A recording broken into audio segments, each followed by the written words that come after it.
The Public Safety Minister, Vic Davies, went before committee today to answer some questions about the G8 and G20 summits, and it was a rather lively debate. Here to discuss these discussions, we have Dave MacKenzie, who is the Parliamentary Secretary to the Minister, Mark Holland, the Liberal public safety critic, and his counterpart from the NDP, Mr. Don Davies. I'd like to begin with you, sir. Why is it taking so long to get even a ballpark figure of what this thing costs? Oh, Janice, it isn't taking so long. As a matter of fact, we've been very open about what the cost estimates are. And as the committee heard, although you didn't hear it in that clip, the committee heard today that the other partners, the Metro Toronto Police, the OPP, other police agencies still haven't submitted their bills, and they have up till December the 1st to do that. It's just so logical that you wouldn't send out a check with no numbers in it. So when we get all those numbers in, the numbers will be there. And I think the Auditor General, the Parliamentary Budget Officer, has said that these numbers are right in line with what has been expected and what's been estimated. But if the numbers are in line, then why not reveal the numbers? Because those other partners haven't sent their invoices in yet. I mean, you can't pay something without an invoice. I mean, that's common sense, and so that's part of what this whole thing is about. Do you conduct your business practices differently from the Minister? You better believe that I do, and I think every Canadian does. Look, the reality is you know how much something is going to be before you enter a contract with it, and you're going to be able to provide the details of what services you're getting for that money. That doesn't mean necessarily you pay for it in advance. You can pay for it afterwards, but you don't give over a blank check and say, hey, let me know how it goes, fill it out and give it back to me. And so I think that this is completely irresponsible. And right now, today, Seoul, Korea just announced that their costs for security are going to be $24.9 million. That's not a little less. That is a universe apart less. And so this government has to answer how these costs got so out of control. And what really is disturbing about this is that we had to pry through a Liberal question, order paper question, different figures about, $17,000 for snacks at a pickle barrel, $87,000 for in-suite snacks at a hotel in Yorkville. And glow sticks that they now say are for the military, even though the minister said the military has no business being involved in this. It's so contradictory. So their excuses are so thin, so lame for why they can't provide these figures, and that's why. And that's why they're line with what the reality is. They're way out of line with reality, Dave. That's true. They're way out of line with reality, and that's why they won't hand over these numbers. And it's like an archaeological dig. I mean, trying to get these receipts pried out of them couldn't be any more difficult, and that's because they got a lot to hide here. It's 4 months later. I think that's crazy. There seemed to be so much back and forth and passing the buck and dodging responsibility in the committee meeting. It was clear today, Janice, if you had been there, if you had heard the Chief Superintendent from the RCMP give the accurate numbers, not Mark's numbers that are out there, fictitious, picked out of the They're right over there. Questions on the order paper, I'll give them to you, Dave. Well, and the only thing you heard the minister say today, well, you know what, it was Mr. Alcock who told me to do it. I do whatever he tells me. That Mr. Alcock says it's the minister's decision, not mine. So there was a lot of passing of the buck and no responsibility taken at all. Let me break the tie here, because I was present throughout the whole 2-hour meeting.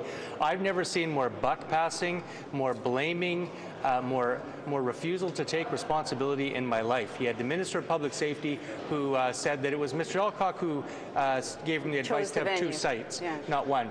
When we pressed Mr. Alcock, he said, no, it was a government decision. The National Security Advisor, the Prime Minister of this country, sat there stone cold silent throughout most of the time, didn't say anything at all. They're sucking and blowing at the same time. They say that costs are in line, so they want that political line to come out and they spin on it. But then when you press them on it and say, well, show us numbers, they say, well, the bills aren't in. Well, if the bills aren't in, how do you know that the costs are in line? And that's because Canadians know one thing. They know this government blew $1 billion in 3 days. Now that exceeds the Olympic security costs for the Olympics in Vancouver. That was over a period of 2 months.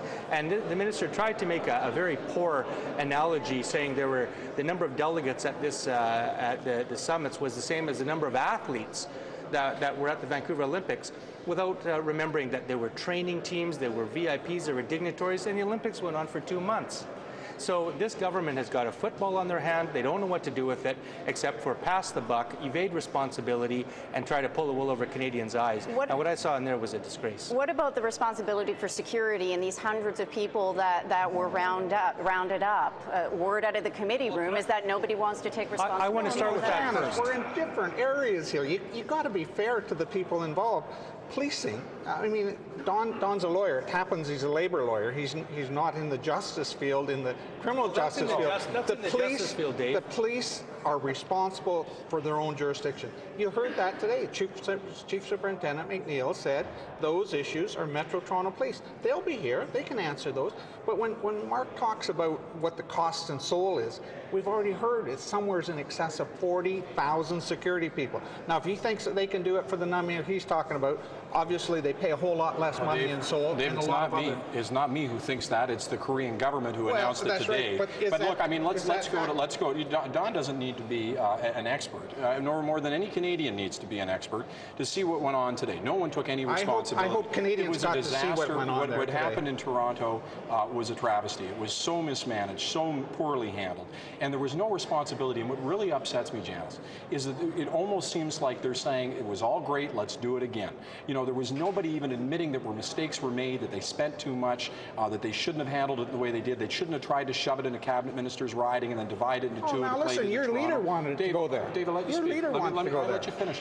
So the point is, there's no responsibility, no accountability, and what that tells me is they do it again and again and again. And so that means that they're going to run up future bills in the billions of dollars, have no sense of responsibility, and provide no answers afterwards. I just want to say that the minister gave an opening statement of 10 minutes. Didn't mention once civil liberties, didn't mention mass arrests, conditions of detention, depriving people of their right to counsel, not one word of it.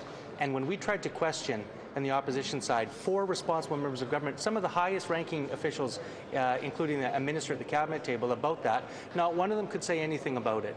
You know, we had the largest mass arrests in Canadian history. There were 900 people arrested during the summit, and then after the summit went away and the charges had to be backed up, they were just simply withdrawn. Well, let's see what Chief Blair says when he comes before the committee. Their rights to protest and gather peacefully in this country deprived, and this government has said nothing about that. I also want to say that tell the millions of workers in this country that labor lawyers don't have anything to do with justice. Gentlemen, we need to leave it there. Thank you for joining us today. When we return, we'll come back and speak with our journalist.